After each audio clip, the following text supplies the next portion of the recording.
Ғасырлар бойы адамдар мен сиқыршылар бейбіт өмір сүріп келді. Алайда сиқыршылардың көсемі Мордред көбірек билікті қалайтынын айтып, өз әскерін Камелот патшалығына шабуыл жасауға жібереді. Жүздеген сиқыршылар алып жыртқыш аңдармен бірге өте қатты шабуыл жасайды.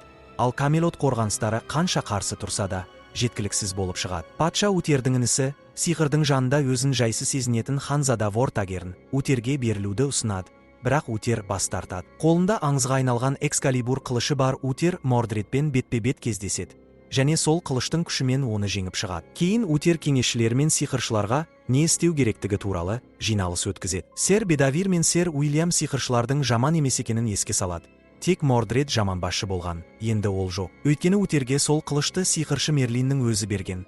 Ал Вортагерн де бұрын сиқыршылармен бірге оқыған. Утер олардың пікірін түсініп, сиқыршыларға қарсы барлық жауласу әрекеттерін тоқтатуға келіседі. Бірақ Вортагерн бұл шешімді қолдамайды. Түн ішінде Вортагерн өз адамдарына дайын болуды бұйырып, әйелін қамалдағы құпия жерасты бөлмесіне апарады. Ол әйелін сиқыры арқылы күш алу үшін қорқынышты орк шайтан кемпірлерге құрбандыққа шалмақ. Сол сәтте Вортагерннің сарбаздары қамалды басып ала бастайды. Утер асығыс әйелі мен ұлы Артурды оятып, айлақ арқылы қашып кетуге тырысады. Бірақ Демон Рзари оларды тауып, ерлі зайыптыны өлтіреді. Ал сәби қайықпен өзен арқылы Лондиниумға қарай ағып кетеді. Қайықты Люси мен оның жұмыс істейтін қыздары табады. Сөйтіп кішкентай Артур жезөкшелер үйінде өсіп, өзін солардың бірінің некесіз баласы деп ойлайды. Бұл уақытта Вортагерн таққа ие болады. Артурды көрші балалар үнемі мазақ қылады. Сол себепті ол кунг-фу шебері Джордждан өзін қорғауды үйретуді сұрайды. Артур көше тірлігінде тәжірибе жинап, жұмыс істейтін қыздарды агрессивті клиенттерден қорғайды.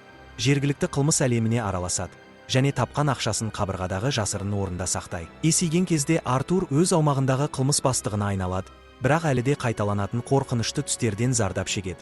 Онда Демон Рзар мен айлақтағы өліп жатқан әйел көрінеді. Ал Вортагерн патшалықты қатыгездікпен басқарып, барлық ресурстарын үлкен мұнара салуға жұмсайды. Бір күні таңертең қамал маңындағы барлық су қайтып кетіп, Экскалибур жабысып тұрған тастың орнын ашады. Сарбаздар оны суырып алуға тырысады, бірақ ешкімнің шамасы жетпейді. Мұның салдарын ойлап уайымдаған Вортагерн орк шайтан кемпірлерге қайта барып, өзінің сүйікті жанын құрбан еткенін, сондықтан бөгет болмауы керектігін еске салады. Бірақ кемпірлер оған тепе-теңдік міндетті түрде болатынын айтады.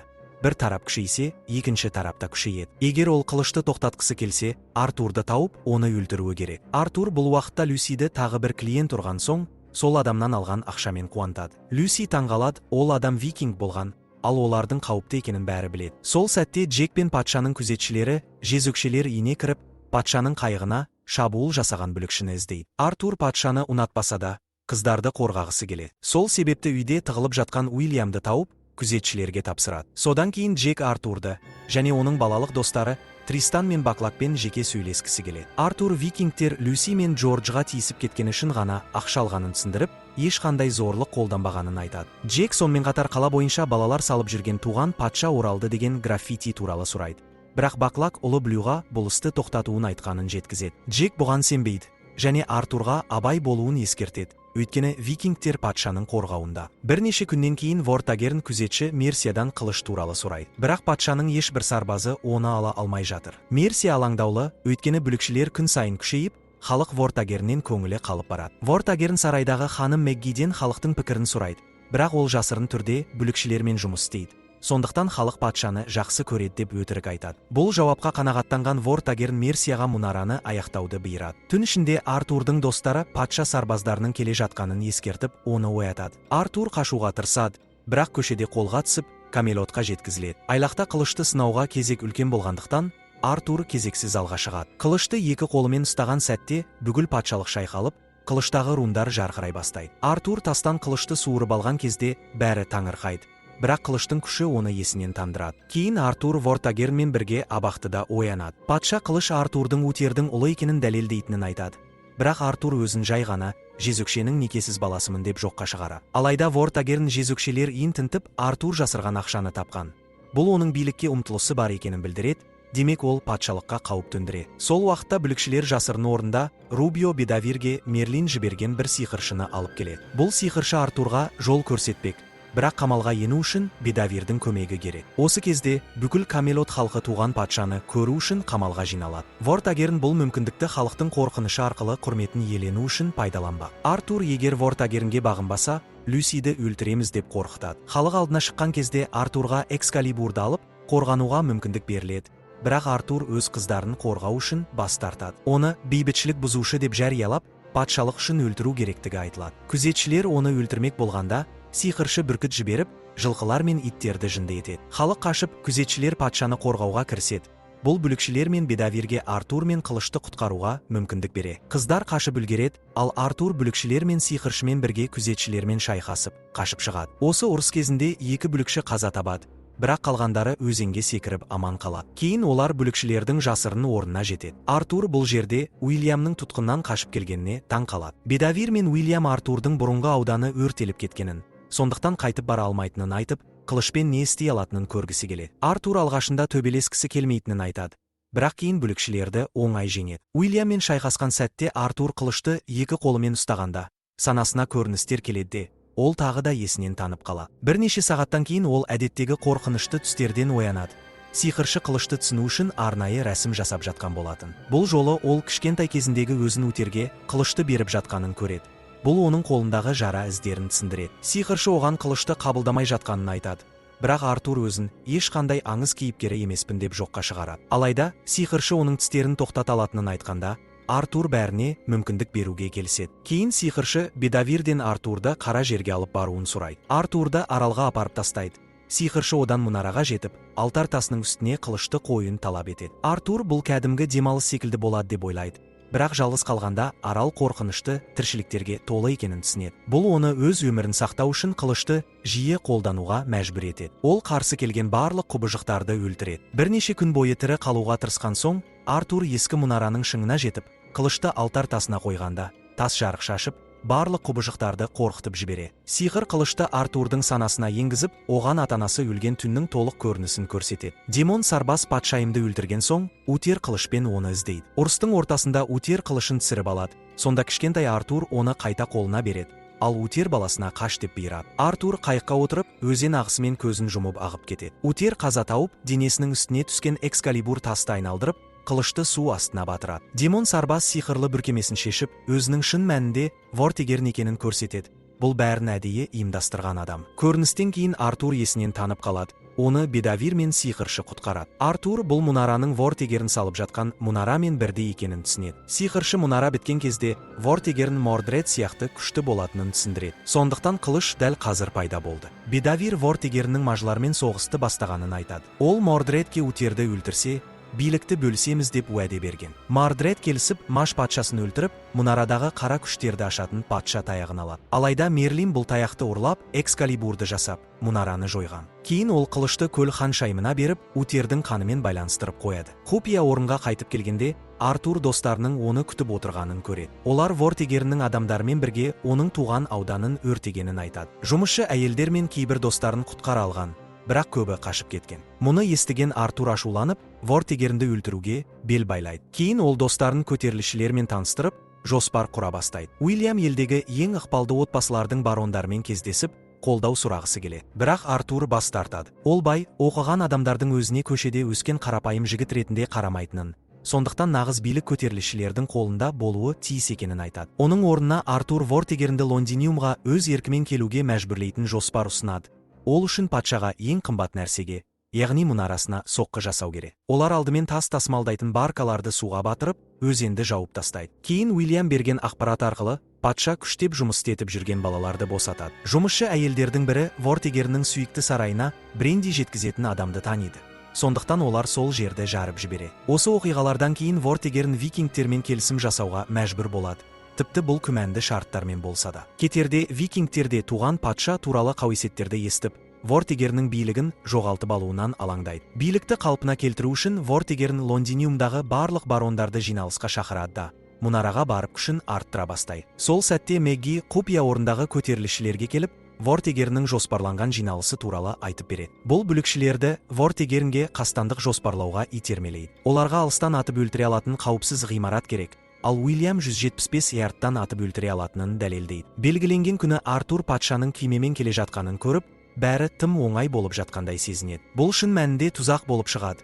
Вортигерн Мэггимен бірге қайықта жасырынып отыр екен. Ол Мэггидің тыңшылық жасап жүргенін білген және оны пайдаланып осындай айла құрған. Артур көше бойындағы патшаның актер екенін байқайды. бірақ Уильям бәрібір оқ атып, Мерсияны өлтіреді. Қорғаушылар бірден дабыл қағып, бүлікшілерді іздей бастайды. Артурдың тобы қалың топтың арасында жасырынуға тырысқанымен, оларды тауып алады да қатты шайқас басталады. Осы ұрыста Баклак жарақаттанып, қалғандарына алға жүріңдер деп айтады. Топ көшелері арқылы ұрысты жалғастырып жатқанда, Рубио да жарақат алады. Рубио күзетшілерді адастыру үшін қалып қояды, ал Артур мен оның достары Джорджияның мектебіне жасырын кіріп кетеді. Өйткені сол жерде қашып шығуға болатын жасырын туннель бар. Алайда мектептегі адамдар қорқақ болып қашудан бас тартып, шайқасуға бел буады. Күзетшілер кіріп келіп, үлкен шайқас басталады. Сиқыршы құстарын басқарып көмектесуге тырысады, бірақ жоспары жүзеге аспайды. Ол тұтқынға түсіп қалады. Мұны көрген Артур қатты ашуланып, екі қолымен Экскалибурды ұстап алып, бірнеше секунд ішінде бүкіл әскерді жеңеді. Бұл көріністі көршілер терезелерінен байқап қалады. Кейін бүлікшілер қауіпсіз үйге тығылып, қараңғы түскенше Баклак пен Блюді күтуді шешеді. Қала көшелерінде Артурдың күші жайлы аңыздар таралып, бүлік басталады. Бірақ Артур әлі де көшбасшы болғысы келмейді. Біраз уақыттан соң Блю Баклакты алып келеді. Бірақ Баклак өлетінін біліп, Артурдан өзін тастап кетуді сұрайды. Артур Блюді сүйреп әкетеді. Дәл сол сәтте Вортигерн күзетшілермен бірге қауіпсіз үйді табады. Олар баланы аңдып келген. Баклак ештеңе білмегендей түр танытады, бірақ бұл кезде Блю қайта оралады. Ол әкесін жалғыз қалдырғысы келмейді. Қауіп төніп тұрғанын сезіп, өзін жай ғана тазалаушы деп таныстырады, және Баклакты танымайтынын айтады. Вортигерн бұған сенбей, Баклактың құлағын кесіп алып, Блюдің айқайына себеп болады. Осы сәтте Артур қайтып келіп, бір күзетшіні ұстап алады. Бірақ Вортигерн Баклакты өлтіріп, Артур мен Блюге қашуға мүмкіндік береді. Олар қайықтарға жетіп, ақыры қауіпсіз құтылады. Кейін Вортигерн бүлікшілердің қай-қайсысында тірідей, не өлідей ұстап әкелуді бұйырады. Жасырын орынға қайтып келгенде, Артур өзінен қаншама адам қаза тапқанын ойланып, қылышты көлге лақтырып, бәрінен қашып кетуді ұйғарады. Бірақ қылышты көл Ханшайымы тауып алады. Артур балшыққа құлаған кезде, Ханшайым оны су астына тартып алып, егер Вортигерн тоқтамаса, не болатынын көрсетеді. Артур Камелоттың күйреп, азапқа түскенін көріп, ақыры қылышты қабылдайды. Кетпес бұрын Ханшайым оған Вортигерн мен мұнарада шайқасу керегін, және сиқыршыға сену керегін ескертеді. Бүлікшілер Артурды тапқанда, оның қылыш жарқырап, күшке толып тұр. Сол уақытта Вортигерн Рубионы ұстап алып, азаптап, мәлімет алуға тырысады. Көп ұзамай Артур ел бойынша бүлікшілердің өз атынан бас көтеріп жатқанын естиді. Ол енді сарайға баса көктеп кіріп, бәрін өз қолына алуға дайын екенін жариялайды. Бүлікшілер дайындалу үшін жасырын орынға қайта оралады. Бірақ олар барған кезде, бәрі қырғынға ұшырағанын көреді. Тек патшаның бір сақшысы ғана тірі. Ол Вортигерннің хатын береді. Артур күн батқанша сарайға келмесе, Блю мен сиқыршыны өлтіреді. Сарайға алдымен Бедавир барады. Ол тұтқындардың тірі екеніне көз жеткізгісі келеді. Вортигерн сиқыршыны қылышқа айырбастап, Артурды таңға дейін күтетінін айтады. Сиқыршы көтерілісшілерге қайта оралғанда, Артурдың ішіндегі шын күшті оятатын сәт келгенін түсінеді. Ол жылан шақырып, Артурдың мойнын шағуға мәжбүрлейді. Оның уы Артурға табиғаттағы жасырын сиқырлы тіршіліктерді көруге мүмкіндік береді. Сиқыршы бұл уы Артурды болашақта қорғайтынын уәде етеді. Бірнеше сағаттан соң Артур сарайға келеді, ал сиқыршы өз бүркітін қолданып, тағы бір жыланды ішке түсіреді. Артур патшамен кездесуге жеткізіледі. Вортигерн Артурдың жиенін өлтірмек болғанда, бағанаға оралған жыланды байқайды. Ол жыланды өлтіріп, қылышты тасқа қадатып алады, енді ол оны шығара алмайды. Сол сәтте сиқыршы сарайға алып жылан жібереді. Жылан барлық күзетшілерді өлтіріп, Артур қылышты қайта алады. Қалада бүлікшілер барлық тұтқындарды босатып, көтерілісті қайта бастайды. Вортигерн одан да көп күш алғысы келеді. Алмыстан кемпірлер оған оның бағасы болатынын ескертеді. Таңдау қалмаған Вортигерн өз қызын тауып алып, оны өлтіреді. Ол қызын мыстандарға апарып, қайтадан демон сарбазға айналады. Артур сыртта кез келген күзетшіні жеңіп, олардың үрейін ұшырады. Күзетшілер тіпті қаруларын тастап, оны өткізіп жібереді. Көтерілісшілер сарайды басып алуға кіріседі, ал Артур мұнараға кіреді. Онда қылыш сиқырға әрекет береді. Артур мұнараның ең биігіне телепортталады. Ол жерде Вортигерн күтіп тұр, және қатты шайқас басталады. Қызын құрбан еткен соң Вортигерн өте күшті болып, Артурды бірнеше минутта жеңіп тастайды. Қылыш өзіне тиесілі екенін мәлімдегенде, Артурдың бойындағы у әрекет етеді. Ол соңғы рет көрініс көреді. Бұл жолы Артур әкесінің өлімінен көзін жұмбайды, қылышты суға батып кетпей тұрып ұстап қалады. Утер оған қылыш енді сенікі дейді. Артур оянып, жарқыраған қылышты көреді. Ол оны алып, Вортигернмен қайта шайқасады. Енді ол қылыштың күшін жақсы меңгерген. Артур Вортигернді қайта-қайта соққылап, ақыры өлтіріп тынады. Өлтірер алдында Артур оған өмірінің осылай қалыптасуына өзі себепші болғанын ескертіп, тіпті қолын сүйеді. Сосын қылыштың сиқырын қолданып, бүкіл мұнараны құлатады. Келесі күні патшалық соғыста қаза тапқандармен қоштасады. Кейін Артур өз тобына дөңгелек стелді көрсетіп, Бедавирден достарын ырзар етуді сұрайды. Соңында Уильям Артурды ырзар етіп, оны ресми патша деп жариялайды. Біраз уақыттан соң викингтер қайта оралып, уәде етілген үлестерін сұрайды. Ал бермесе, соғыс ашатындарын айтады. Артур олардан сескенбей, өз күшін еске салып, викингтер оның алдында тізе бүгіп, Англияның жаңа патшасын және одақтасын мойындайды. Ақырында үлкен жұрт алдында Бедавир Артурды таққа отырғызады, ал Артур қылышын жоғары көтеріп, халқын қорғауға ант береді.